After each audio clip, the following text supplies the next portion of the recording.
Good afternoon, everyone. Welcome to Tech APAC. This is the second day of our forum for Asia Pacific. Welcome, everyone. Tech has been created to bring knowledge globally and be a point of contact between tech companies all over the world. And the third point, and the most important one, is bring likeness to the darkness that we have in our hospitality and travel industry. We know that a lot of hoteliers or a lot of people that works in hotel sites, they need to be educated in some way. So this is why we have big companies join us and big names in the market all over the world. Today is gonna be by my side, moderating this, Joseph Shia from Kaya Group. Then our invite today is gonna be Juan Freitas from Highj 5. We have Prevent Paul for Windsor Group. We have Adam Bryden from Muse PMS from Sydney, Australia. And we have Sunish Sadasviwan from Chroma Hospitality. Welcome, everybody. We're very happy to have you join us today. So I will start telling you, each one will start presenting yourself. Just give them 1 second. So the first one will be Prevent Paul, co-founder for Windsor Group, personal and company presentation. Please go ahead, Prevent. It's your turn. You have 3 minutes. Thank you. Thank you very much. Thanks, Vinny. It's an absolute pleasure to be here, and I really have to thank EREV Max also for actively chasing all of us and getting us on board on this panel. Really looking forward to it, and it's an opportunity for us to participate and share knowledge. I think all of us have learned a lot over the past 6 months through online media and I guess attending a lot of webinars, and hopefully this will result in us being able to share what we know with each other. So Windsor, actually we provide property management software, so it's a complete end-to-end contactless PMS for the hospitality industry. So our software currently runs in over 1,600 installations in 30 countries. So it's widely deployed, and certainly I guess this period over the last 6 months has been a challenging one for most companies, as it was for us, but we're happy to share what we've learned during this process. Thanks, Vinny. Awesome. That was very fast presentation, Prevent. Joseph, please present the next one. The next one is our Joy Freitas, Head of Business Development at Highj. I pass to you, Joy. Yeah, hello, good afternoon or good morning, depends on the location. So first of all, the first thing that is really important, my name is super difficult to say for any country in Asia. So just for an explanation, João is a typical Portuguese name. It's why it's so difficult to pronounce. So about myself and IGV. So I'm the head of business development on IGV. IGV is a European country, but actually there are several hotels that work with us in Asia Pacific, mainly in Singapore, Philippines, Thailand, etc. And regarding the IGV and the company itself, we are a chatbot for hotels. So basically, the hotels that work with us ensure an automation rate of around 80%, which is really amazing in the times of not only COVID, but also COVID. And regarding COVID was really a learning mode, because basically we were seeing a lot of tech companies suffering a little bit. What we understand and learn with COVID was really a need for hotels, and much more than having the chatbot only for talking when people is booking. It's a lot about how they can use the chatbot for communicate with in-house guests and ensure all the social distance that is needed in place. So yeah, it's been a really and a huge learning all these 6 or 7 months, and I hope to can share every kind of knowledge that we have. And yeah, thank you for the invitation, Vinicius. Awesome, Juan. Welcome, man. So right now we move with Sunish, VP of E-commerce and RM at Chroma Hospitality. You have 3 minutes to present yourself, Sunish, and the company. Please go ahead. I just will request to everybody, when we speak, just try to go slowly, because maybe the public cannot listen to us. If we go very fast, maybe they don't understand. This is a tip I'm giving to all of you, and to help us to make the people understand everything we said. Okay, don't get nervous, it's normal. So just we have time. Don't rush. Don't rush, guys. Yes, we have 3 minutes. All right, guys. Hey, thank you. Hi, guys. Good morning, good afternoon, wherever you are. It's a pleasure. Thank you to Joseph and Vinicius for this opportunity. I'm Sunish, Chroma Hospitality. Chroma Hospitality, I think I'm the only hotelier in this panel. The rest all are technology providers, and I'm happy to be among you guys. We at Chroma, as well as myself, I believe in technology. We started looking into technologies already even before the COVID started, and I think over the last 6 months, what we have really seen is that a lot of companies who were holding back onto technology, they are now trying to embrace it and going faster than before. And it really shows us that if we really want, things can be much faster. So Chroma manages 7 properties within the Philippines. We are also looking at properties outside soon, and looking forward to sharing my thoughts with all of you. Thank you. Welcome, Sunish. Thank you very much. Thank you. Joseph? Thank you. Your turn, Thank you, Sunish.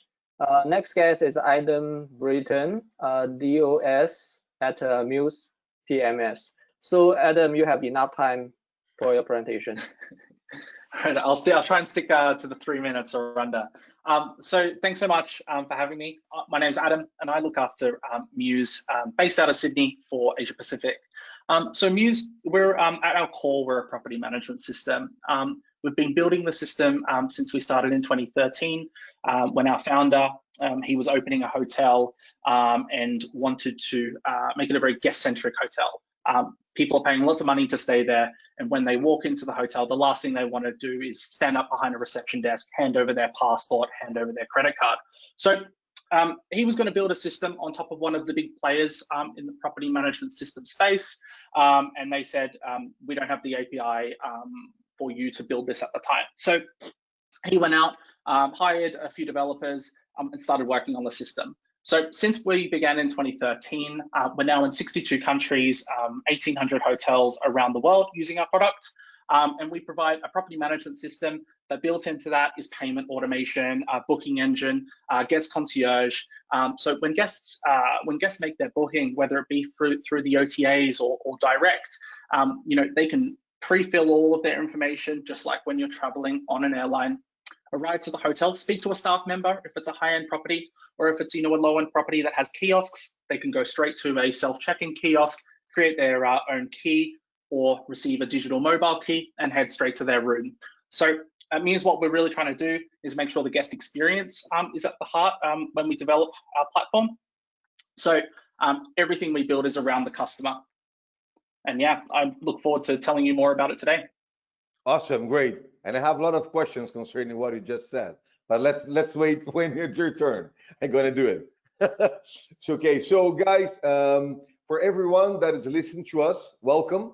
Okay, I just want to let you know, the participants that listen, all the invitations we have here, John Freitas, Praven, Adam Ryden, Sunish, and Joseph is the moderator with myself. I would like to remember that you have a questions tab on the GoToWeb meeting, where you guys can write your questions, and at the end of this forum, we're gonna ask the questions you want to make to our participants. So feel free on the chat box, you can interact, and also you have the questions. So please give us a lot of questions for the end. That is the best part, that everybody can interact and is more flexible, let's say, in a way. So guys, we're gonna start with the first round of questions here. The first question will go to Praven Paul, co-founder for Windsor Group. So Praven, the travel and hospitality industry was seen by consumers to be lagging behind other industries in the innovative use of technology. How has this changed as a result of the pandemic? I'm gonna repeat the question just so everybody understand. The travel and hospitality industry was seen by customers to be lagging behind other industries in the innovative use of technology. How has this changed as a result of the pandemic? You have 5 minutes. All yours, Sure. brother. Thanks, Vinny. I think I'll sort of relate this to a WhatsApp post that I got in the early stages of the pandemic, right? Which, came through and said, who is the main reason for digital transformation in your organization? It had option A, CMO, option B, CEO, option C, COO, and option 4, COVID-19, right? And that was circled, right? So something that completely changed, I guess, a lot of industries was this pandemic. And one of the biggest drivers for digital transformation was this pandemic. I think that's a given. Everybody knows that. And it's only become more and more apparent as time went on, right? And traditionally, hotels, particularly in APAC, particularly in Asia, where we actually have our largest install base, has been very, very people-centric, right? It's always demanded a lot of face-to-face interaction. From the time the guest actually walks in, you take India, for example, when I go to a hotel, I want someone to open the door for me. That's traditionally what everybody wants, when they actually walk into a hotel in India. They want to see, 20 people behind the reception desk, right? But it's just that perception that has always been around, that, a hotel needs to be, heavily staffed, and it needs to have a lot of face-to-face interaction to make the guests, feel welcome, right? But that changed. Obviously, a lot has changed in that space, and we're seeing constant change in that space now, because it's gone are the days where now, and especially during the pandemic with our clients, a lot of them were calling us and asking us about the the no-touch, contactless systems that we had, right? And it's not new technology. I think even as Adam was mentioning before, this stuff has been around for a long time, maybe 2-3 years now. But it's just the adaptation of it in the hotel industry has always been sort of lagging, right? Because it's always seen as being impersonal, when more technology is involved. So because of that, I think it was a massive shift this year, and it looks like it is here to stay, from what I can tell. I mean, certainly it's not going to completely remove that face-to-face aspect of things, but certainly it's going to help cut that down to some extent, and make the guests more comfortable also interacting with, obviously, the hotel through a contactless method. So what we had done as well during the pandemic was come up with our own contactless guest experience system integrated to the PMS. So that way, hotels could literally engage guests more at the same level, not physically, but obviously through the system instead, and through their own mobile device. So that way, that whole check-in, check-out, in-house experience really was still there, at a heavy level, but not so much to a point where the guests felt disconnected from the hotel, right? They still need to have that connected feeling to the hotel. So other industries, as you know, always had these traditional really systems like the banking and financial systems, been very intense ERP-like systems, that sort of operate the entire organization as a whole. And that's what we really try to build when we sort of started this PMS aspect of things. So don't just only focus on the rooms, also play a big part in the F&B aspect of things. And that's all the more reason why it's important now, because having that integrated F&B, so guests can still do their room orders and not having to have to go through some other person typing it back into the system again, right? So having that completely integrated F&B experience as well was quite key for us. And not just that, have a consolidated setup as well for the accounting and the inventory. So we took that approach where, let's not just focus on one pure thing alone, but also look at areas where we can bring everybody in the hotel together, under one system, under one umbrella. So that way, then they work a lot more interactively within the system, as opposed to having to still exchange Excel sheets and, things like that. This hotels have traditionally always done between F&B and rooms and so on, right? So with on-premise systems, I mean, a lot of on-premise systems still exist in APAC. I guess that's been the driver. And now with a big shift towards cloud, which is what I'm going to be talking about down the track, especially in the APAC region, especially in Southeast Asia and South Asia, there is going to be a lot of changes, a lot of advantages to that as well. So there's always been a hesitance, but now I think with this huge thing that happened now, everybody's open and have invested time into looking at ways to make that whole operational experience a lot more smoother and seamless. So thank you very much. Over back to you, Vinicius. Okay, everybody can give their point of view. I have more questions. How does, as you touch on the pandemic stuff, how the pandemic make you move forward and make new technologies on your PMS for your customers? What kind of new tools or new experience you build inside of your PMSs for the hospitality, for example, right now? Yeah, so as I was highlighting before, that entire contactless guest experience, we did that in a period of 2 months and during the pandemic, right?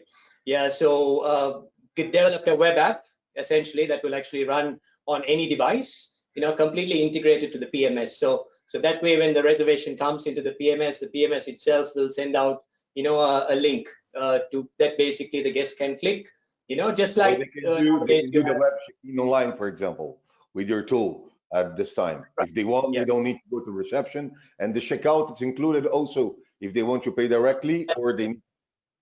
But it's not just the check-in part, but the pre-registration. So what has actually happened is hotels are actually capturing a lot more information now about the guests, right? So before it used to be just first name, last name, email address, phone number. So now, because the guest profile data is actually being sent to the guest, they're actually filling out a lot more information into the system, right? And the guest is doing this, not the front desk person who never had time, to actually type all this stuff into the PMS. Sure. So this is something that obviously will revolutionize things, because hotels are going to learn a lot more about their guests than what before the guest actually sets foot in the hotel, right? Not only that, what right now, for example, we have like a syndrome that we call Afghanistan, because most of the PMSs, receptionists, go the country. Afghanistan is the first one that appear in all the lists. So normally in the hotels, everybody comes from Afghanistan. Like touch, move forward, tack, tack, tack, tack. Right now, with the web check-ins going to your PMS, this is amazing. Why? Because hoteliers now will have the most important key to make marketing and direct sales. First one, because they will know from each country, from each side of the same country, each customer comes. They will know the name, the correct email, the correct cell phone of that client, and they will know what that client consume on the hotel. We can have a standard client, a middle client, and a high performance client that we call the high performance, the guys that buy the most expensive rooms. So you can change that and create a correct strategy if you have all those. So does maybe this pandemic push a lot of things going forward, as you're telling, and make people understand this kind of thing is really, really necessary. And I hope hoteliers start looking inside of their data, because the data is not just information I have there because I want it. If I have a lot of information, I need to understand that information to take decisions to make more revenue. And when I said more revenue, direct revenue. Okay, so if you have your data, you can use it for Booking or Expedia or Asia Rooms. It's okay. You're gonna pay a higher commission. But if you go for direct sales, PMSs will help you having the correct information right now. That's all. Somebody wants to tell something or add something else, please go ahead. Yeah, I would just add or highlight that having data, as you mentioned, is fundamental. But I would say that right now, taking into consideration that the majority of the hotels decreased a little bit the prices, can be also super helpful to increase the upsellings during the stay. Because if you use the data in a smart way, you can use the chatbots or the apps that hotels have to basically sell the services that the hotel have. And of course, that is only possible because at the same time you also have more information on the PMS. Otherwise, it would be just not as smart messaging. So yeah, that smart data, or the more data the hotels have, the better the promotions, let's say, that the hotel can have. Awesome, great. So we go to the second person. Joseph, it's all yours, my friend. Okay, the question is for Joao. I ask you a simple question first. Did you travel a lot before pandemic? Yes. Travel a lot, right? So can you share with us a little bit more? What's the changes of the guest expectations after pandemic? Yeah. So the first thing, and that is really fundamental to start to explain IGF, is that when the pandemic started, and it's also fun because started fun, or not as fun, but start probably first in Asia Pacific. So basically, in IGF, we were in Europe, and basically at the time we started to be a little bit concerned with our clients here also in Europe, because at the time no one was really worried about COVID, and we were already seeing, for example, Chroma, when we were talking with Sunish in February, March, April, that everything was starting to decrease a little bit. And in Europe, like, no one was really concerned. I really remember some events that were happening like in 2 or 3 weeks, and everyone was just surrounding and booking meetings, etc. And we were already talking about how is that possible, because actually in a global world, we know that the pandemic will enter also in Europe, and also, for example, in Portugal. So basically, what happened at the time was that we were seeing that the shift from, like, the focus from the hoteliers would move from direct bookings to the contactless. That was the point. So at the time, all our communication was about use the chatbot to basically increase your direct booking, because you can put all the data that is needed to basically ensure that the guests have the right experience, the right replies in the direct channels. So that at the end would mean basically more bookings.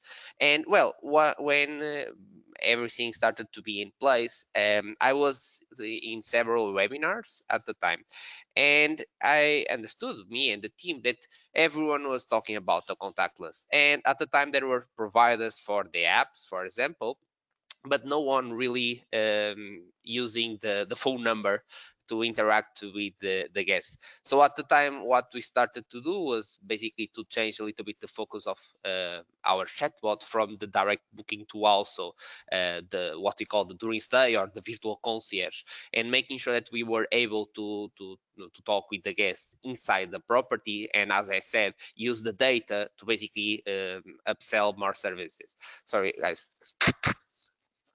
I'm not in the best performance ever today with my noise. So basically, at the time we did that shift, and yeah, it was what I would say made us survive much more than before, but much more than that, to have a product that was much more accurate to the hotels. So basically, and regarding the importance of the chatbots, if before we were always talking about direct booking, and our concierge was like, everyone was really concerned about not having the human power, the human touch. When the COVID started to be in place, we started to talk about how technology could help to have contactless journeys, but at the same time, don't take out all the human potential touch. And yeah, I would say that that was for sure the biggest difference.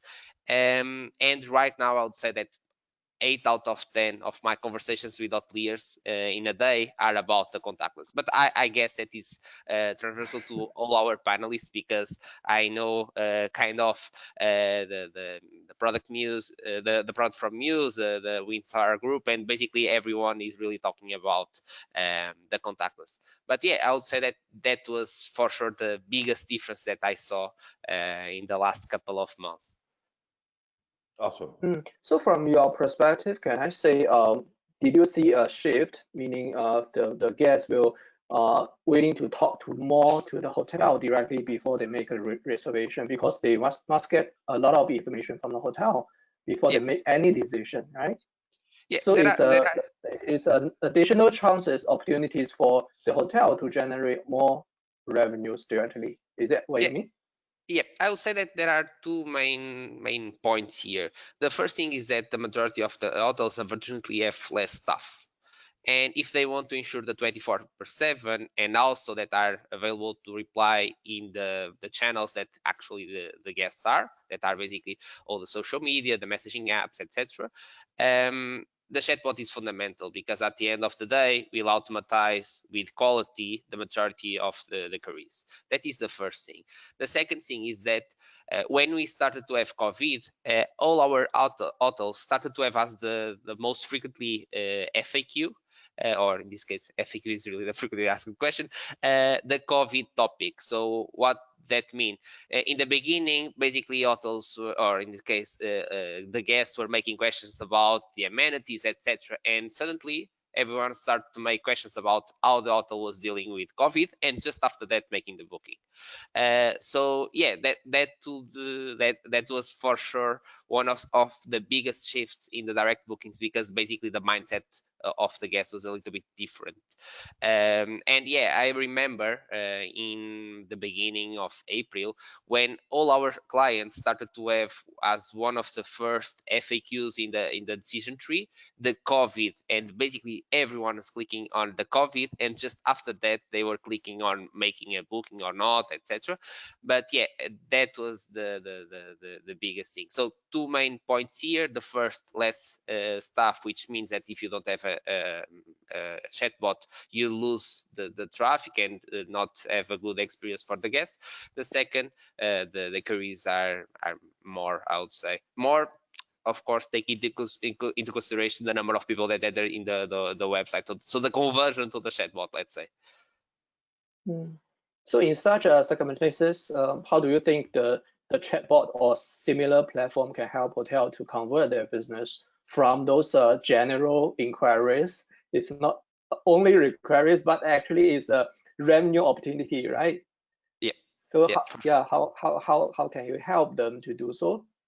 Yeah, so there are several things here. So regarding the possibilities of a chatbot, actually, you can combine a chatbot with any other platform that right now exists for increased direct bookings. Like you can, I don't know if it makes sense to promote some companies, but like an Oki can be working with IGF and, for example, promote the upselling, or a Triptis solution also connected with IGF and basically promotes much more deals that actually IGF by itself can promote. From our side right now, one of the things that, for example, we launched to try to increase the performance of the chatbot was basically a campaign feature. What this allows basically to, according with the source of the website. So for example, imagine that a client comes from an ad on Facebook, and basically the ad is about a discount of 10%.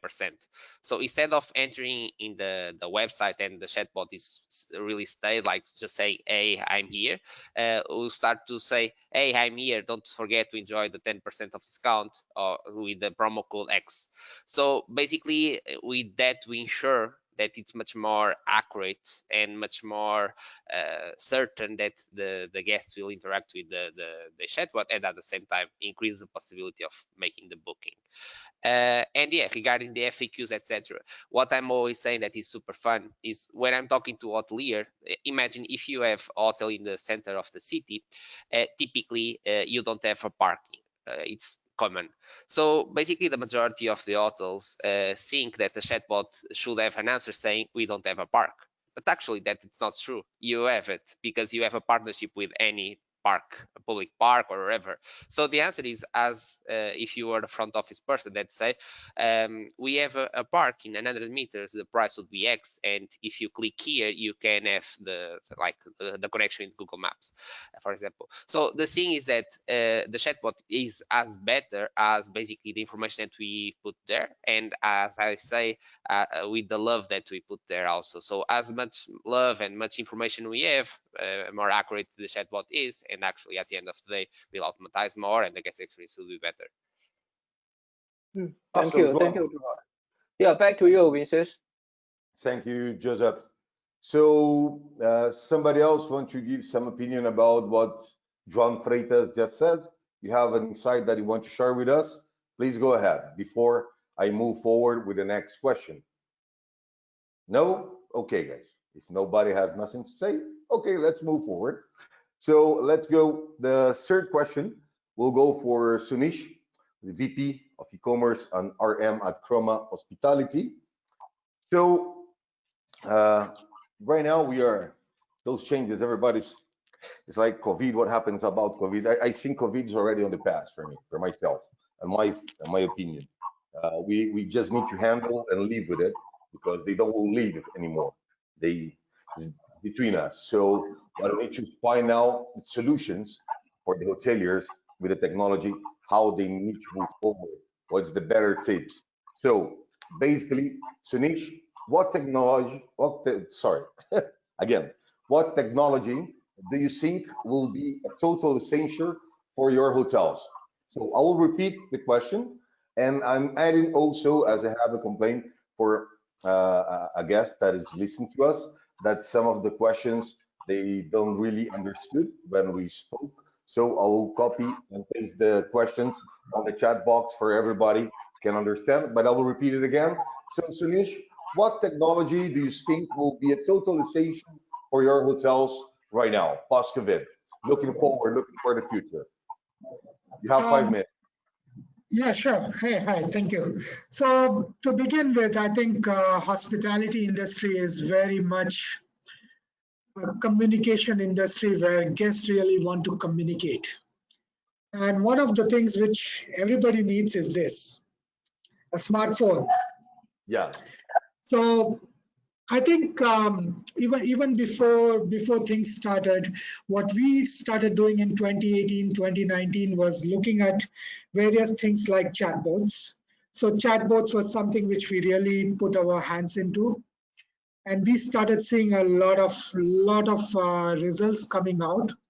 We started seeing that people really wanted to communicate about pre-stay things. People wanted to, even before they can make a booking, they wanted to know about the hotel. They wanted to know what are the special promotions which are available, what are the things they could do around the hotel, and all those things. And there were times when a FAQ page, if you put on your website, not everybody looks at it.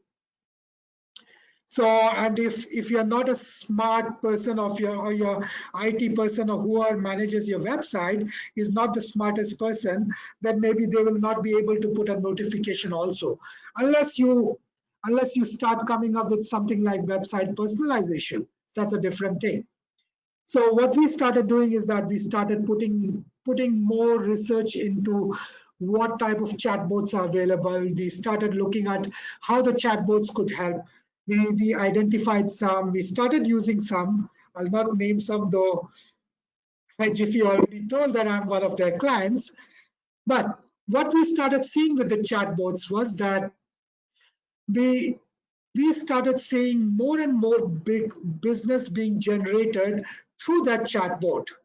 So, which was really showing us that yes, this is a channel where we can generate more bookings. But the moment this COVID hit, what became essential is contactless check-in, contactless checkout, making sure that everything the guest needs is not with the front office, not with the concierge, not with that special concierge guy who has a special tag, he knows everything in the city, but on your smartphone, if you have that app of that hotel, wherein you're able to go and check what are the best restaurants to go to, what are the best things to do in the city. What's my check-in time? What's my checkout time? What type of rooms do I stay in? For the hotel to know that what are my preferences, not only for my this stay, but for my future stays at one of the 7 hotels which we manage. So I think that's where the main. I think it's a very big pool we are looking at, because it's a combination of different systems which have to go together. Which starts from a PMS, which is connected to a channel manager, which is connected to a guest request, and everything else going together.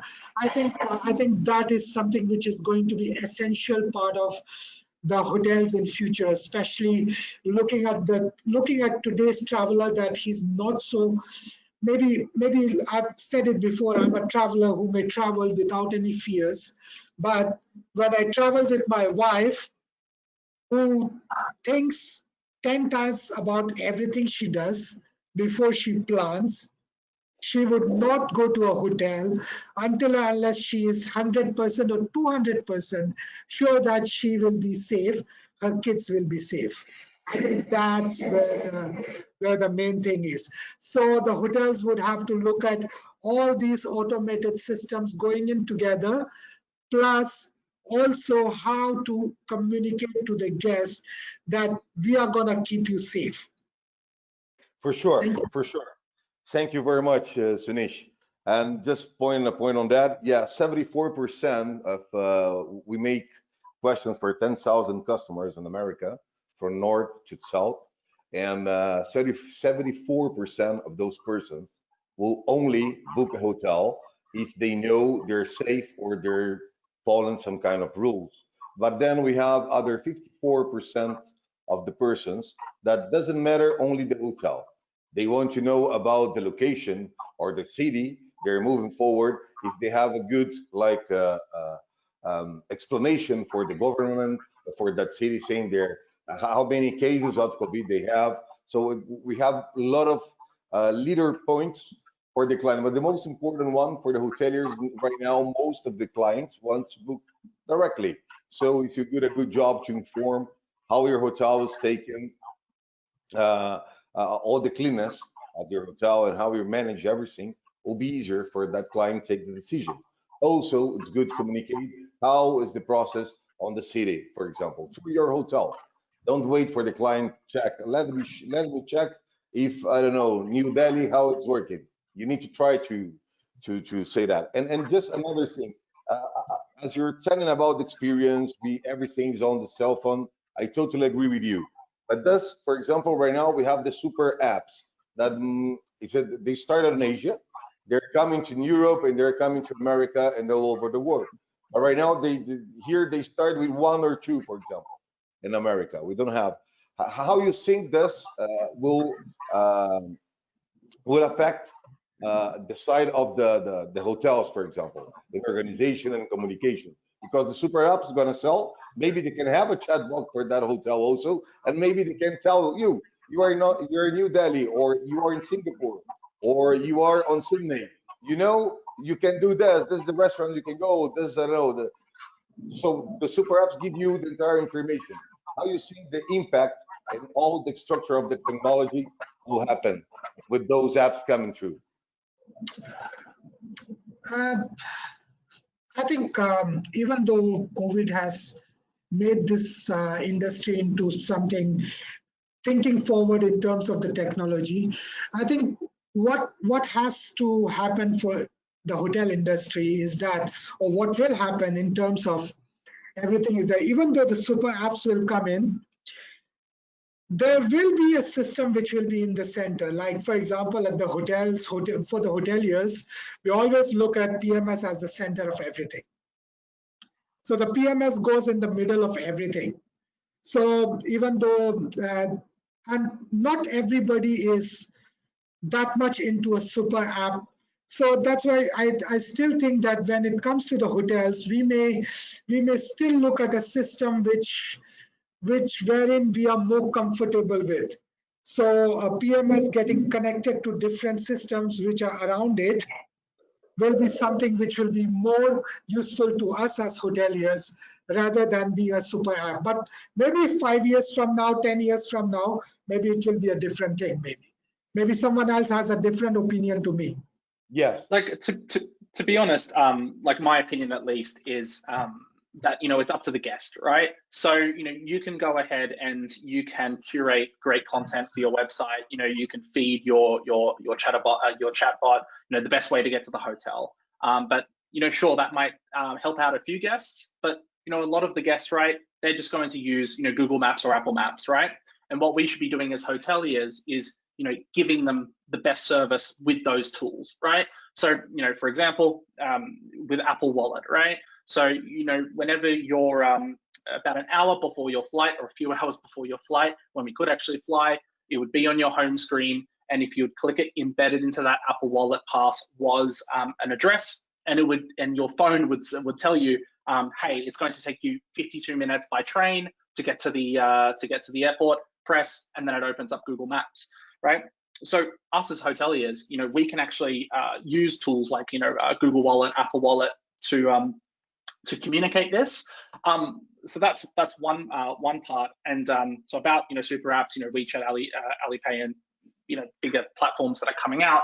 How I see it is, guests are going to use them, and that's fine. And we should allow a guest to use a platform in whatever way that they feel comfortable with. But just also back to the chatbot thing, I just wanted to say as well. there's like a lot of hotels that are implementing chatbots on their website, and they are feeding them with information, but they're not actually tracking things well enough. And how people should think about these chatbots is they should actually think of them like a sales agent, right? So every time someone picks up the phone and calls your hotel, the first thing you're trying to do is you're going to write down their phone number, get their profile put into the property management system or a CRM if you use one. And that's the same thing as what the chatbot should also be doing on your website. When the guest comes and asks about parking, right, they might just ask that one question, but you should still try and get their details so you can track if they actually made a purchase through your website, or you could actually then track and see if they actually went to an OTA, and you would say, they were on my direct website and they didn't make a booking, then something must be wrong. So that's also something I wanted to add there. Thank you, Adam. Somebody else want to add something else? Yeah, going back probably to the super apps. Well, Super apps, amazing. We can speak the entire day about them. Yeah, I can.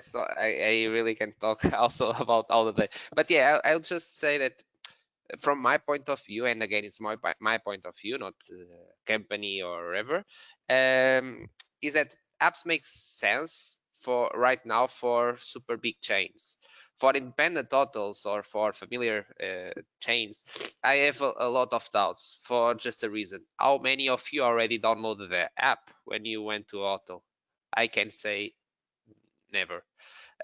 Neither, for example, when I go to big chains, I make the download. So the thing is that in 5 years can make sense. Right now, what guests want is really to make sure that they can talk, and that's why actually not but how IGV started. That is, we want to talk in the messaging apps that in this case the guests are. So the super apps make sense for super big chains. For independent, I have a lot of thoughts, just that. But yeah, I would say that when it will be possible to have, or if we have the right incentive for the hoteliers for the guests to download the apps, can make sense. The thing is that I'm not sure if a marketing team of a familiar chain have all the resources to be tackling all the parts of the journey with that accuracy, because at the end of the day, you want to promote your direct bookings, and that is fundamental. I don't know if you have also the resources to super promote your app and make sure that the guests can download it and you can get benefit from it. It's just what I have my doubts. But of course, it's just with my learning. Awesome, Juan. One thing just to finish about super apps. What is the most important? Right now, we have Uber going forward for this. We have Happy Travel, for example. The good thing about the super apps, they know what you do. If you have the application on your cell phone, they know where you go. They know when you travel. They know what you did the last year. So with that information, they're gonna use, and if they use correct, then for selling, they will have the possibility to go directly for the client with a package, telling them, okay, this guy traveling last year for this point. Normally they go to this hotel, it's expensive hotels. I will make a package and go forward for that client. So you will understand the clients. I think that is the key of the super apps. So, but we move forward because we're losing and we are passing through the timing that we have. So Joseph, it's your turn. The question go for Adam Bryden. Please go ahead. Thank you. Thank you. I have a question for Adam. So initially PMS was made for check-in and check-outs, right? With the technology, what do you think they're changing the experience of check-in and check-outs? Yeah, look, thank you. So we a lot of us probably know a property management system, as being a blue screen. You see it behind the reception desk, and it's usually got like a Windows 98 format to it. Like that's what I used to work with years ago. And the property management system, it really was it was a glorified reservations book. Reservations, you would write them in there, then you would say this person has arrived and this person has departed, and handle your billing. And like that process, it's pretty flawed, right? When we talk about hospitality, when you invite someone over to your house, right, you're not making them check in and write in a book when they arrive, at your house. Like you're sitting them down, you're getting them something to drink, and you're having a conversation. So all these property management systems, they keep building this flow based on each other, that, you know, there has to be a check-in, you have to print a piece of paper out, you need to take a passport of someone, take a credit card off. When actually, you know, the system should be actually a tool to help you, you know, do your job, right? And the tool, you need that tool because you might have 2,000 guests in your property, right? So, you know, how the property management system has evolved, right? You know, and Praveen was saying it earlier, is, you know, the moment a booking's being made, right? That email goes out to the guest, thanking them for their business, which is, you know, your confirmation letter. Then they're going through and they're filling in all of their details, right? They're signing their registration card, so they don't need to do that when they arrive. They're inputting their credit card number if they haven't already done it. You know, everyone already has, right? And then they might be giving you a few preferences. Right? That comes into the system, right? System's automatically going to allocate the rooms, right? They've given us their preferences. They might have stayed before, so the property management system can be handling that. Oh, I remember this guest. He was here last week and he really liked room 1214. The system can do all of that part for you, so you don't need to remember anymore. And then also, you know, the arrival experience can split off into two avenues. You have two different types of travelers. You know, you have some that want a high touch experience. You know, it's usually tied to the dollars spent for a room night. If people are spending more dollars, they want a more high touch. They want a personalized experience. And then, you know, the cheaper stays, you know, if I'm staying on business, I just want to go to a kiosk, get my key and go straight to my room. I don't want to talk to anyone because I've had a whole day of work. So the property management system now is evolving to be more of a tool to help bring back traditional hospitality of treating the guests the way that they want to be treated and welcoming them into your home, really. Awesome. So what do you think the most important part during the whole guest journey in terms of what we are as a hospitality, we are very proud of the human touch. Mm-hmm. Yeah. So how do you think, what's the most important part during the whole journey in terms of your technology? Yeah, look, the most important part is personalization and treating the guest that they want to be in the way that they want to be treated. You know, and that ties back to that, you know, business traveler comes, right? You should be able to pick up and give them the option to just go straight to their room if they want to. Then also keep that, you know, and keep, you know, the staff member there in the lobby with a tablet, you know, to say hi for the guests that want it. So the most important part about hospitality, in my opinion, is you know, being able to know your customer, know who your guests are, and also, you know, there's no one shoe fits all solution for every guest. You know, every guest won't use a mobile key, and we've seen that, you know, from bigger chains who have implemented it across their whole group. Just add to that also from the PMS perspective, because we both speak the same language, Adam. But you're absolutely right. You know, it's really the personalization. At the end of the day, it's about how much you know about the guest, right, before they arrive.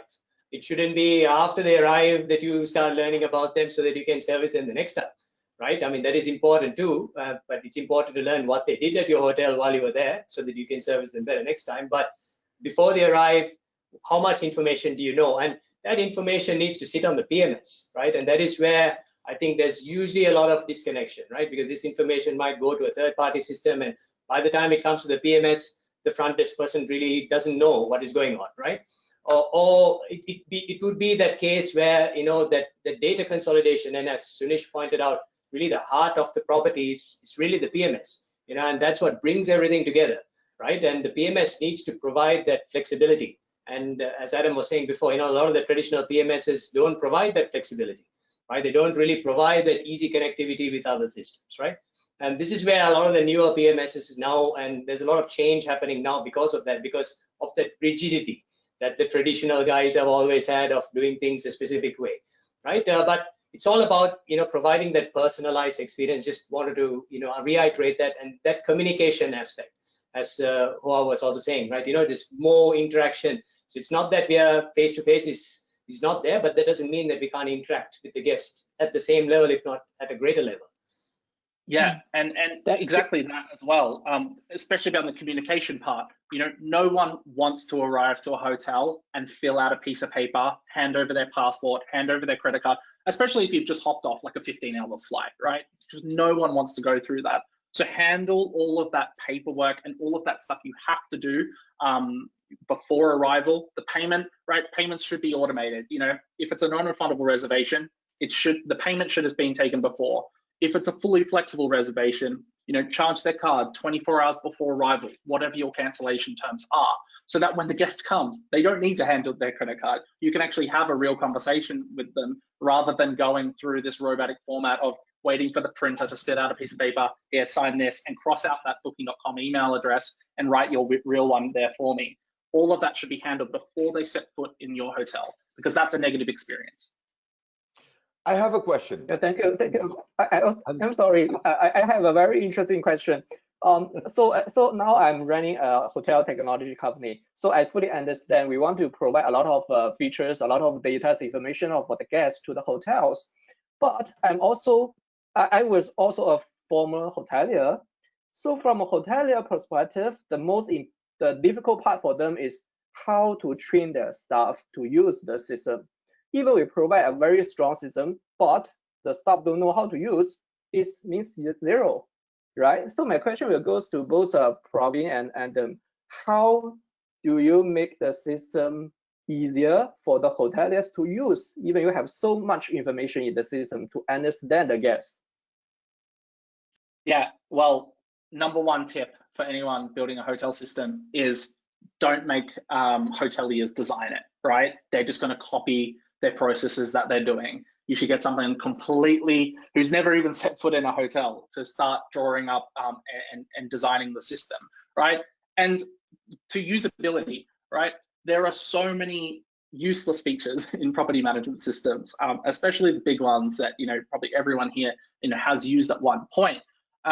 You know, things like night audit, right?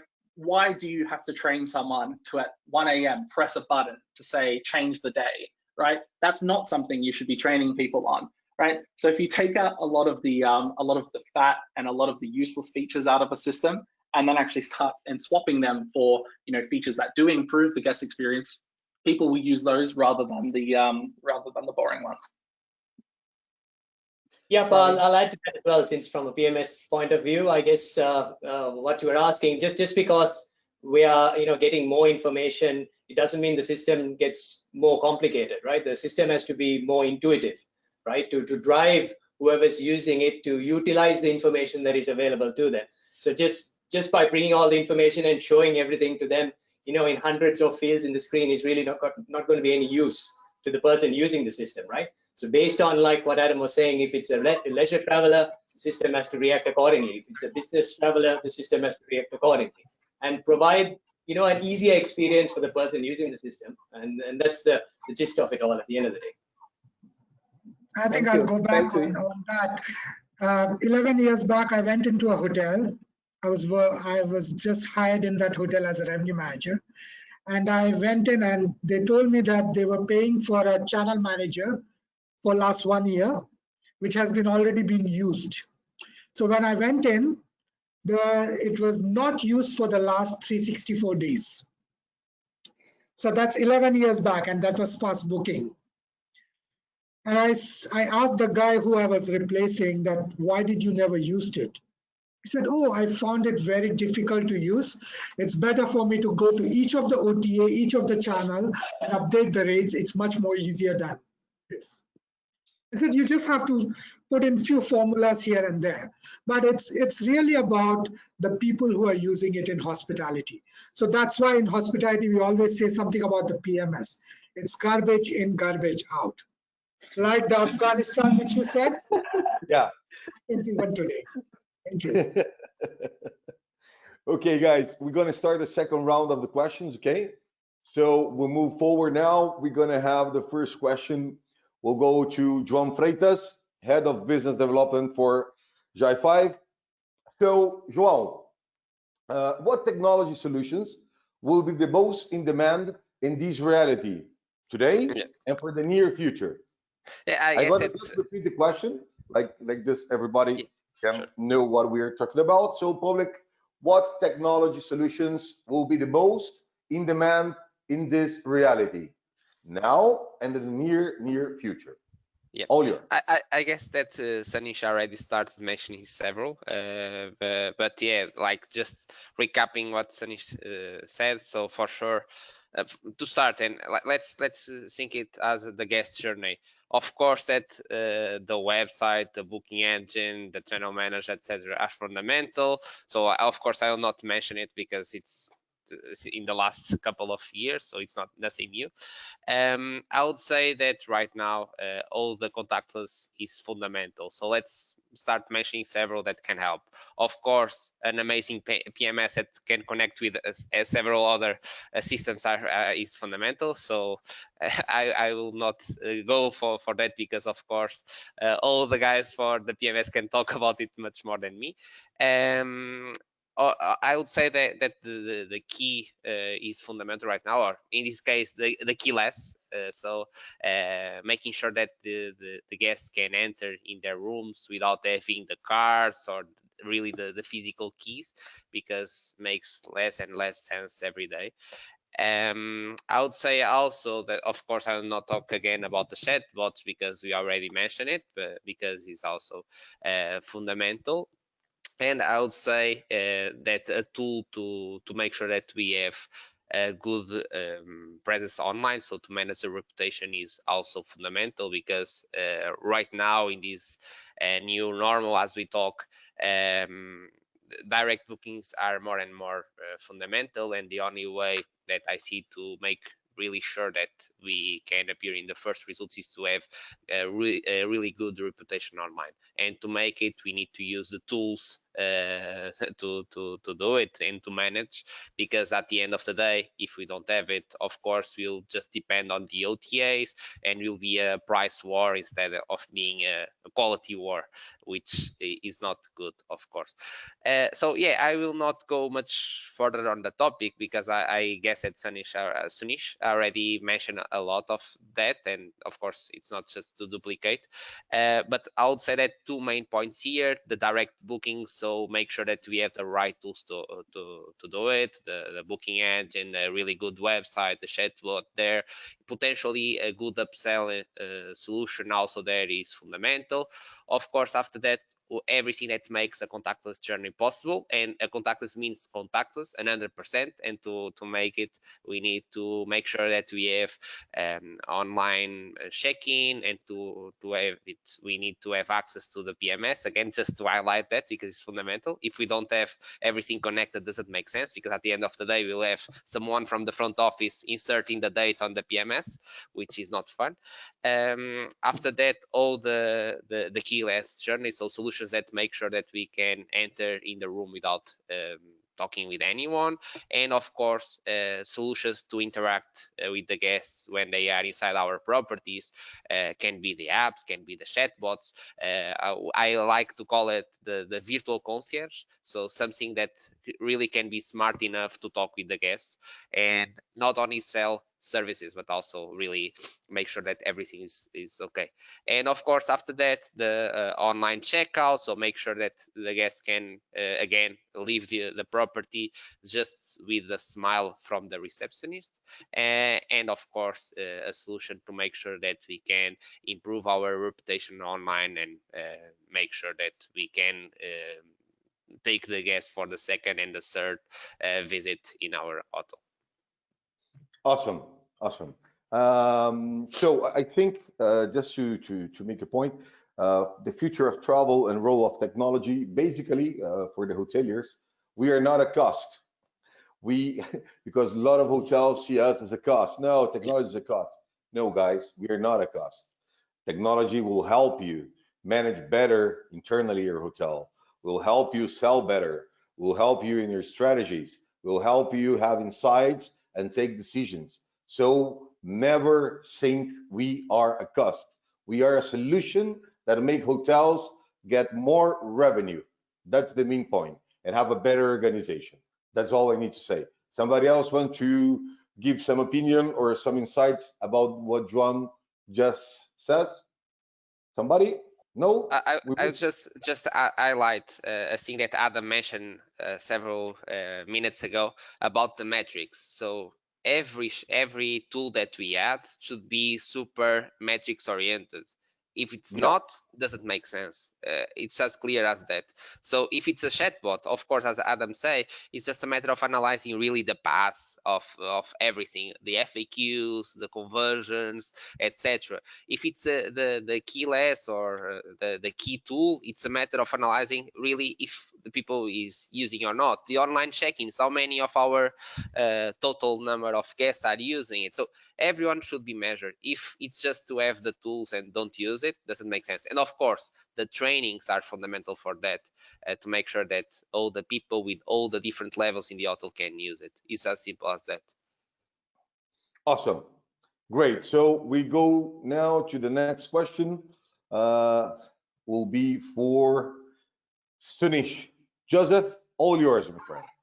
Okay, thank you. Sunish, actually, we had quite a lot of conversations, and Chroma is one of a few hotels I was talking to. I think I was talking to, which has a very clear digital and technology roadmap in this area. I have to say you did a very good job with your team. So with this roadmap, I believe you talk to a lot of technology vendors. So what are the challenges when you evaluating those vendors, including us? I guess it's localization, especially when I talk about Philippines or even places like Vietnam or somewhere, as compared to maybe Singapore or Hong Kong. Because one of the things which we always find it as a challenge here is that bringing in a technology company like a PMS, which is already interfaced with a big payment provider in the Philippines, or with any other contactless check-in solution which we want to have. Because at the end of the day, I also have to talk to my owners who also want to make sure that, for example, the biggest local bank in the Philippines is the one which is the payment provider for the hotels. But in my technology roadmap, I also want to make sure that every one of my guests can already make the payments through the PMS itself, using a contactless check-in, check-out, and all that. Now, especially with what is happening now with the COVID also is that many PMS providers or other providers, they are saying, oh, we don't have that much time to do an interface. Why don't you go and work with somebody who's already connected to us? So that comfort level which we need to bring within our departments to the owners, to the management, that's the biggest pain point. Okay, yeah. So the localization is much more important to choose a vendor. Yes, localization, especially because I could go in and find a PMS provider who's really good. Everything is on cloud. They can connect to a lot of stuff which I need. But then if one of the important things, which is, let's say, payments, if that payments cannot be, and they say that, oh, we can only connect to an international payment provider at the moment. So that sometimes becomes a very expensive way to go ahead. So it makes it more expensive for the hotels. Number two, it makes it more difficult in terms of the owner relationships and all that. Like my company, Philinvest, is one of the top 5 companies in Philippines, and they also have to make sure that they have a very good relationship with the top banks here. So they also want to make sure those banks always get their share also in there. So I don't know. So it's about us balancing all that, and then I think yeah. So as long as we can find somebody, and the main problem is that if you talk about some of these cities like countries like Philippines, Vietnam, you don't have really PMS providers who have already established their offices here and all that. So we don't have that much of a local support. So when there's not a local support, what happens is that when we push that PMS to our head office, they start saying, oh, but there's no local support. So there are some challenges here and there. I guess. I agree. I totally agree with you concerning support. I think local support is one of the most important things. When you tertiarize, for example, we have a lot of companies that have a third-party company to give support. That is not a good thing either. And depends on the country, the person wants to have support on their language. Okay, everybody here, everybody that is in this panel is from all over the world right now. That's an awesome thing. But for example, if I'm French, I want to have the support in French. I don't want to have it in Portuguese or in English. I don't like it. If I'm a Brazilian, the Brazilians don't want to speak with no one in English. The Argentinians, for example, want to speak in Spanish, but it's something normal that I think the technology and the technology companies need to understand that. If you do it from your head office, awesome, but you need to hire a person that speaks the language of your customer. That is the most important thing. If you don't do that, okay, you can grow. You can use English, but what you're telling is a really key. And the other thing, if you have a PMS, don't have too many connectivities, and you have a PMS that is not open, they like to make lobby. You know what? Move from that PMS and go from another one. You need to be open. We are in the connectivity side of the world. We cannot use a lobby. We cannot close ourselves for the world.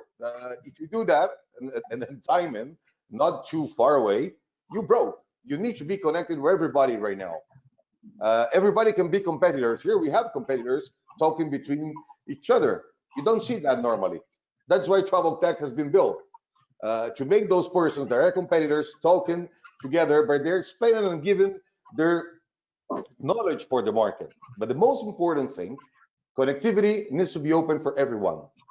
Close yourself for the market. Maybe in the first beginning can be a good thing because you hold a big piece of the cake, but you can lose it if you keep on that way in some time. That's all. Just my opinion. Somebody else want to express yourself or give an opinion about what Sanish says? Please go ahead. Look, about the openness, right? Yeah, having an open platform and allowing people to connect, yeah, is incredibly important. And also, it's good for you as a company too. So, you know, at least with Muse, you know, all of our APIs are public. You can just go to, you know, our website and /developers, and you see it all published. And you know, there's a lot of integration partners who connect to us, and there's a bit of overlapping functionality. You know, let's say, you know, upselling, right? We have some upselling functionality in our system, but it might not be as good as an integration that you can, you know, connect into us. So one, you know, it encourages us to make sure we get better at that part of our system, because, you know, all of the customers are using, you know, integration than us, but also, you know, they're doing it way better. We're focusing on the property management system. Let all these integration partners focus on these parts that they're amazing at. So, you know, so the system doesn't become a jack of all trades and a master of none. So that's why, you know, having an open platform is really important. Awesome. I'll just add a bit more to that. Now, probably the greatest challenge, right, for us as PMS vendors, there are no common standards, right? So there are no common standards that we can follow. Like, for example, we have over 300 interfaces, right? And we don't have, like, you know, 2 the same or 3 the same, like each one. And this is a problem that we've had with third-party vendors in the past, you know, and I think Muse changed that with having an open API and everybody develops according to that. But traditionally, it was all about them sending an API, and then we had to find some way of connecting to that. It's always been challenging, right? Because developing and maintaining that many interfaces, you can imagine it's a huge effort for development and support, right? So I think if there's some way down the track where there could be some standardized way where we could all connect to each other, certainly that would be fabulous. You know, make it a lot easier for all of us to work with each other. Praven, what you said, we touched base about that yesterday. We got a CEO of Bukoline now from Greece what he told for everybody. The problem that for the connectivity sometimes is that we don't have a standard. Maybe it's time for us as travel tech and the movement globally, we start to sink in and try to find a standard for connectivity, or maybe try to put some points as a standard for all the companies. That can be an option for the future. I'm just giving an idea. If everybody can contribute on that, maybe we can start to create them, because we have those standards for rental cars, for GDSs, for airlines, and for mobile, for example, telecommunications. We have those standards. Maybe it's time that we start create some standards to help those connectivities happens. Of course, always some PMSs or some channel managers or revenue management systems or all the ecosystem that we have, we're going to have points that we cannot standardize. But maybe we can do the basically and try to find a way to give that for the market. Maybe I just put it here as an idea. Yeah, like it's not necessarily even about the standard of the the APIs, right? It's more of a standard of all the systems should be built and saying we're going to be open, we're going to actually publish a set of APIs and make it easy. There's so many there's so many providers that sure, they have an API, but you have to log in behind a wall. You have to then go through this process of signing an NDA, and it's the time, an NDA going through both people's legal team, that might take a week. But then you have to apply for the documentation. You might even have to pay some money. So then there's that added onto that. So it's not necessarily about the standard in terms of documenting it, because there's been people that have tried to do it before, like HT&G and the OTA spec and so on, that have their standards, but not that many people really go towards anymore. But I guess it's more of a standard of everyone should be open. Make it accessible for people to build things. Like there's one hotel that I work with, and this is another reason why we should be doing this is everyone is becoming a developer now. Hotels, people that work in hotels, receptionists and so on. It's usually younger people that are working there. At schools, high schools now, you're being taught basic coding. And I have this one hotel, and I think the guy, he's a 20-year-old, works at reception, and something about our system was annoying him, and he had to do something repetitive every day. And he just went and built an integration on top of our API to automate that flow every day. Awesome. So that's also why having an open spec is important, because it shouldn't just be company to company integrations. You should also have customer to company integrations too. Awesome insight, Adam. Thank you very much for that. Awesome.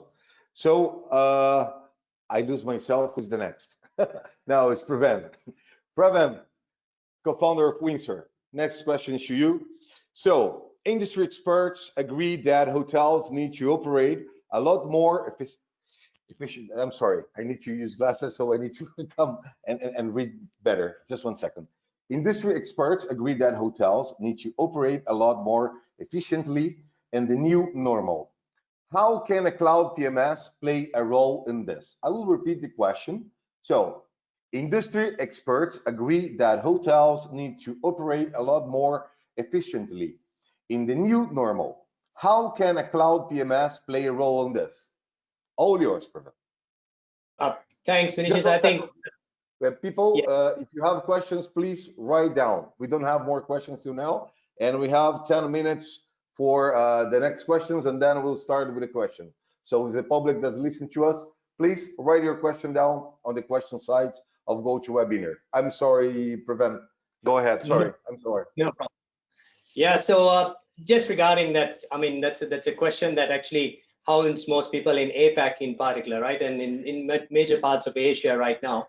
And it's been something that we've reinforced over the last period where we've been sort of down as well. But in APAC, if you look at the number of hotel chains that are there, the majority of the hotel chains, around 57%, are domestic brands, right? And that was something we were sort of touching on before as well. Good software needs to be accessible for domestic brands. You don't really have to fork out a huge sum of money, to a brand standard software that comes through the international brands, right? So I think that's been a bigger driver in this part of the world. And if you look at probably all of the Southeast Asian and South Asian countries, around 30 to 40% of the software is cloud-based, right? The majority of them are still using these 20-year-old on-premise systems. I mean, in fact, we did a program with Singapore Tourism Board this year, and we replaced 2 PMSs in Singapore that were using a PMS that's 20 years old, right? It's absolutely amazing to realize that in a place like Singapore that they're still using software that's 20 years old, right? So now everyone's understanding the benefits, the benefits of work from anywhere. That was something that was never there in the hotel because everybody really was sitting at the hotel and doing their work. So during the pandemic period, a lot of the requests that we asked was, can our accounts guys sit at home and run the system, basically, right? So that was one thing that we really had a lot of requests for. So that is only possible when the system is cloud, right? It's certainly not possible if it's an on-premise system and it's locked up safely inside the hotel, right? So having a cloud-based system, especially for these domestic chains, is fundamental, and is so important, I suppose, for growth, right? And especially now with a lot of the independents also amalgamating, a lot of them really struggling right now. There are a lot of new independent chains that have been formed that actually comprise of these independent hotels, or they're taking up, brands like Chroma and so on, and becoming part of this brand because they're no longer able to run independently anymore. So how can a brand like grow is purely through having a centralized cloud-based system that really lets them, look at everything from a corporate office perspective, right? So this is why we've been advocating this, and fortunately for us, it's been a busy time for us with a lot of hotels that had time, to sit down and really look at their systems and work out which ones, what really mattered to them. And a lot of these corporate offices, a lot of them, how they work is, in a month, you'll get a spreadsheet from the independent hotel saying that these are my figures, right? And all of that gets sent to the corporate office. They sit down and analyze all of this data, right? But shouldn't that come automatically from the system, to make you understand at any point in time, be it today or 1 month later, how everything should look, from a hotel chain perspective? So that's where we've been focusing a lot of effort in sort of educating hotels, local brands and chains that, good software doesn't need to cost you the earth, and at the same time it's really going to help you become a lot more efficient, and especially now moving forward in the new normal aspect of things as well. So that's really all I had to share. So maybe the others can also share some views. Please, everybody. Somebody has something to tell. For me, what's awesome. Joseph, João, Sanish, Adam, we'll move forward. Okay, let's do that. So Joseph, it's your turn, my friend, to make the question. All right. So before my last question go to Adam, I will ask you a very quick question. Let's assume, okay, you as a traveler, you will pay the additional fee for the hotel who implement some new technologies. Okay, let's say Chroma hotels have quite some new technology solutions, and you must pay for the additional technology they're using. Which one do you want to pay for? Well, for me, probably mobile key, right? And only if it's implemented well. And I think we've seen that people are happy to pay a bit more if the experience is better, right? If we look at Uber, right? Uber actually is a lot more expensive than most taxis around the world, right? There's this mindset that it is cheaper, but a lot of the times, at least in Sydney, it is more expensive. But I'm never going in a taxi because I can book an Uber, I can go straight in the car, I can sit there, and if as soon as I walk out of that taxi, I'm charged and I don't need to worry. If I get in a taxi, and I did do it recently because my phone was out of battery, and I couldn't book an Uber, but I was in the taxi and they had to, one, they charged me extra for using my credit card, and two, it took 5 minutes for the guy to get the terminal out. He even asked me if I wanted a receipt. Like, of course I don't want a paper receipt. So for me, definitely mobile key is a technology that me as a traveler, I might actually pay a little bit more, especially if I'm on business and I just want to get in and get out. Okay, it is a very good point. So you will pay additional fee for a better experience, right? Yeah. Okay, Then let's say, do you think mobile key will be a new normal standard in the future, especially after COVID? Look, I definitely hope so, and I do think we are seeing more and more of it now, especially now that the mobile key hardware comes baked into a lot of the door locks that Salto, Asset Abloy, Carver, and all of those providers are giving you, and it's now behind the software switch if it needs to be turned on or not. So I do think it will start to become a standard. But how many people will actually use it? That's the big question.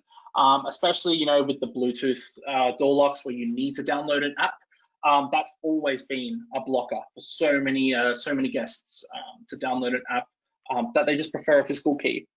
I do think that's going to start to change now, especially with the new iPhone update with their new feature called App Clips, where at a hotel you could scan a QR code, or a hotel can text you a tiny piece of an app that the moment it's texted to you, your phone's already downloaded it. So I think that will encourage the take up.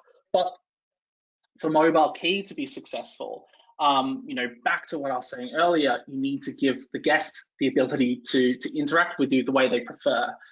So me, I'll probably download your app if it will get me into the door. Other people, they might not want it, so give them, a pass-through Apple Wallet where they could scan a QR code, something like that.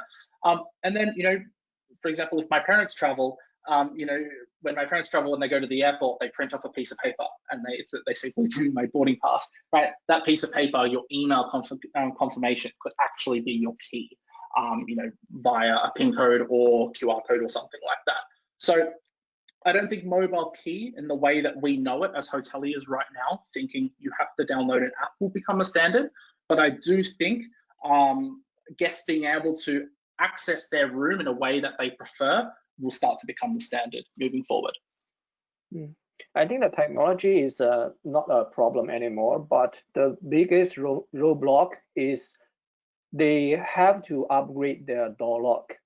Am I right, Sunish? I agree with you. I think that's always a challenge, especially if you run a big hotel and you need to have all the door locks, especially which has been put up 3 years back, which is on a old technology on which you cannot run a mobile key. I think that's going to be a challenge. That's actually, that's a problem that, people have seen now, and that's been solved, right? So, I'll give a quick plug for 2 companies. One is called 4Suites, and they provide, a chip that you can put in any existing door lock and upgrade it to be a cloud connected lock. So, and with their cloud connected locks, a guest can click on a link that they got sent in a text message, and then it will go to a web page where they can open the lock. No download needed. And then another one as well called Goki, and they provide a disc, also a chip that goes in the door lock, but a disc that goes, on your door or next to your door, which can support PIN and also, a Bluetooth app if you did download it. So that is a problem that has definitely been solved now, and it has become more accessible. Adam, if you don't mind, can you please, and I will profit the time, you can send me an email to those 2 companies that you just said. I would like to know them and invite them for the future cooperation of Travel Tech. I think it's very important because, for example, here in America, we still don't have the key open with a cell phone. It's not something common at the moment. So if you have those contacts, it will be awesome if you share with me. I'll really appreciate it. Yeah, definitely will. And just so everyone, in case anyone couldn't hear, the first one is called 4Suites, number 4 suites as in hotel suites, and the second one is called Goki, Goki. 2 really good companies that are doing really great things in that retrofitting of existing hotel door lock hardware market at the moment. Awesome. We're going to charge you for the spoilers. Now I'm joking. I'm joking. We need to relax a little bit. So, Joseph, we have just one question, I think, because the other ones I answered it was not questions concerning the what we're talking about. We have one question here If somebody else of the public have questions, that is the time that you can please join us and set up your question on the question side. Is it the right side of GoToWebinar? So we have here a question, it's a very tricky question from Damian Murphy. He requests, will the PMS still be relevant in 5 years with integrations platforms and the margin of CRM, CRS, and PMS? Will the PMS operations merely become a check-in, check-out, check-in and check-out? Why get on a bigger marketplace? That is the persons is Praven and Adam, I assume they're the PMSs. So the most, it's very tricky and it's complicated question. I'm going to repeat it again. Will the PMS still be relevant in 5 years? First question.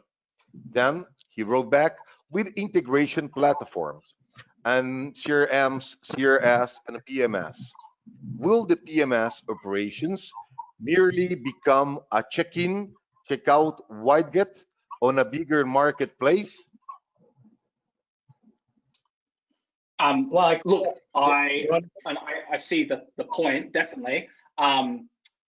I don't think, like what I think will happen in the future in 5 years is that the property management systems, will actually start to evolve and take care of more of it, right? And I think, at least at Muse, we've started on that journey. For example, with payments being built into the platform, there's no need to having to integrate tons of different payment gateways because Muse has the payment gateway built into the system. In terms of the CRM functionality, the property management system, I do think it's going to start evolving into a CRM where we'll handle all of the different messaging functions, and then also the guest history, which property management systems already have, and also guest preferences and so on. So I don't think that the property management system will just disappear. I do think a lot of the property management system functionality that you know of, such as check-in and check-out, that will disappear, but the system will still need to do it. It's just that you won't be doing in that traditional way of having to press check-in, press check-out. And property management systems, it handles node audit, right? Most modern property management systems now have removed that functionality, and that's not even something people know of anymore. So I think they're not going to disappear, but they're going to evolve into a new platform. Yeah, I mean, to put it simply, the property management systems as they are now certainly won't exist 5 years from now, right? I mean, the property management systems have to evolve, right? And I think this sort of 6 months has all sort of been a wake-up call as well, right? Because unless we change and adapt, and start doing more, and also providing a lot more, I don't think it's a chance that a property management system will disappear after 5 years. Certainly not. But property management system will evolve to do a lot more than they have traditionally done than the check-in and check-out. Because I think it's very rare that you'll find a property management system that only does check-in and check-out. Property management systems do a hell of a lot more than they used to 5 years ago, for example, right? And it's certainly something that it's continually changing. And this is why it's very important to go with a company that has a vision for the future. That like what Adam was saying, this company should be thinking about the future. Why are they going to be 5 years from now, and what services they're going to provide in that time. And only then will it actually make a difference for someone to come and join you for that ride.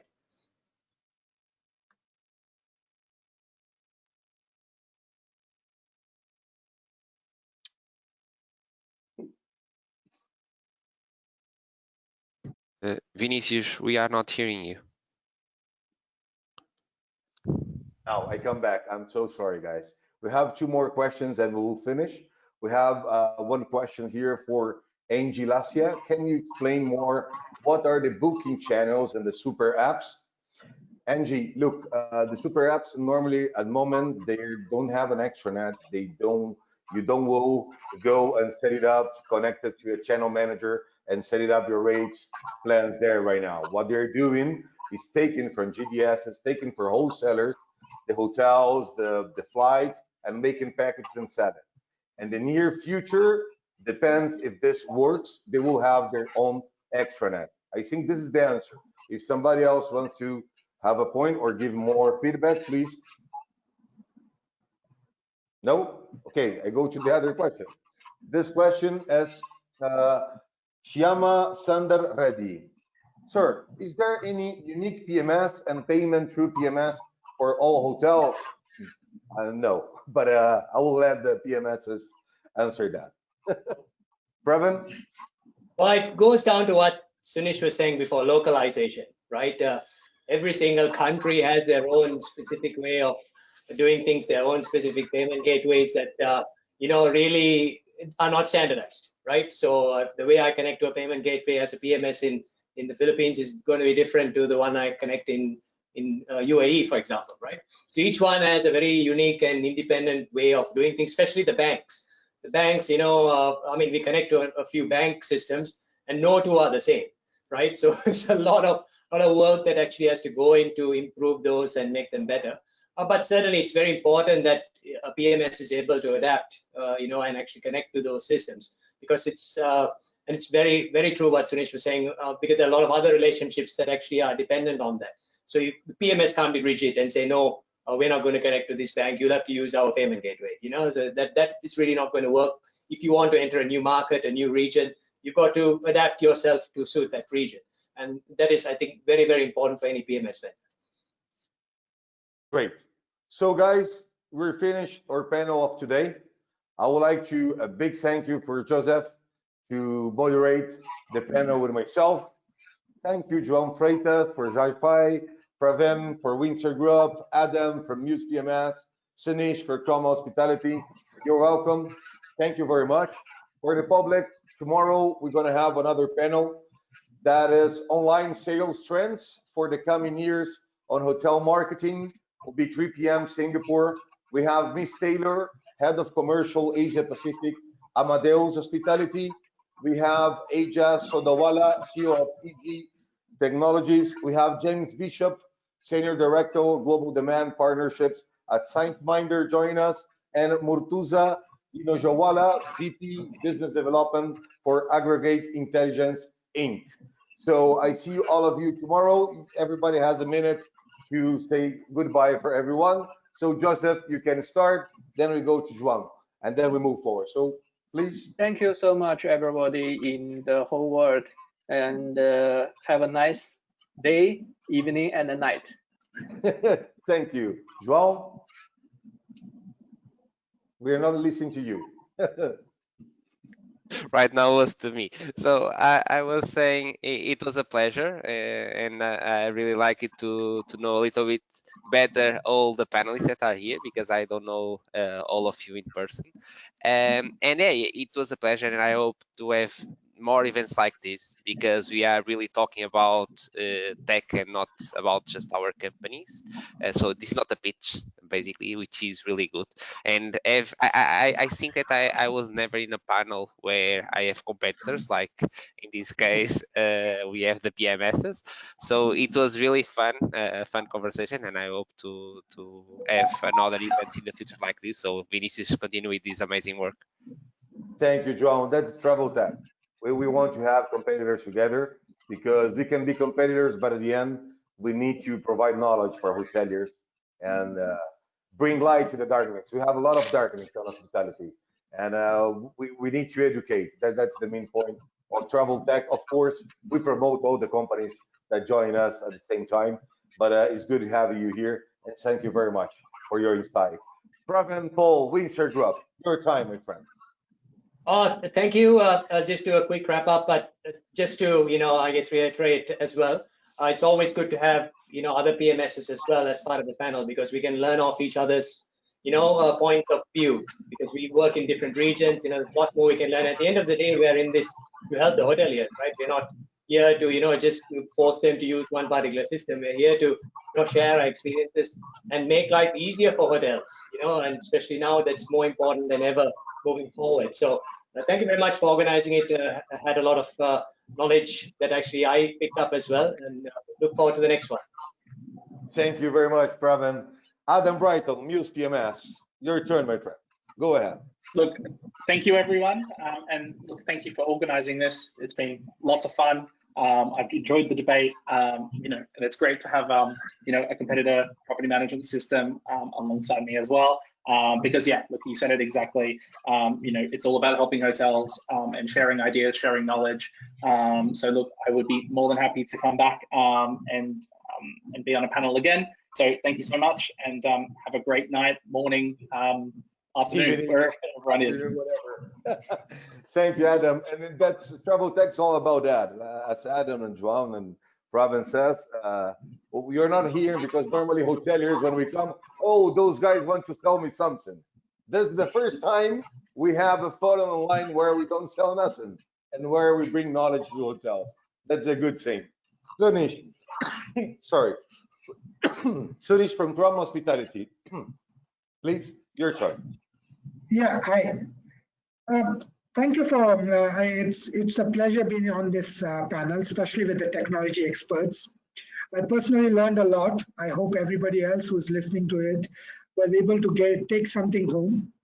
One thing which I would like to finish with is that technology is something which is very essential, but we need to make sure that everything you decide to take for your hotels, make sure that you evaluate it based on your needs, and make sure that every integration which you need is already in there before you take it in. Thank you. Thank you very much. Thank you, everybody. So we're finishing our panel today. We have more Travel Tech APAC tomorrow. And remembering, 19th of October, we're going to have Travel Tech Latin Spanish speakers from Mexico to the end of the world. That is in Argentina, on Ushuaia. We're going to have technological companies and hotel chains for all over America, and the big chains and the big tech companies join us. And we're going to have Europe, Middle East, and North Africa, and the 23rd of November. So everybody is welcome. So thank you very much, everyone. Keep safe, keep healthy, and let's make technology and hospitality grow and grow. Thank you, everybody. Take care. Cheers. Bye-bye. Thank you. Bye-bye.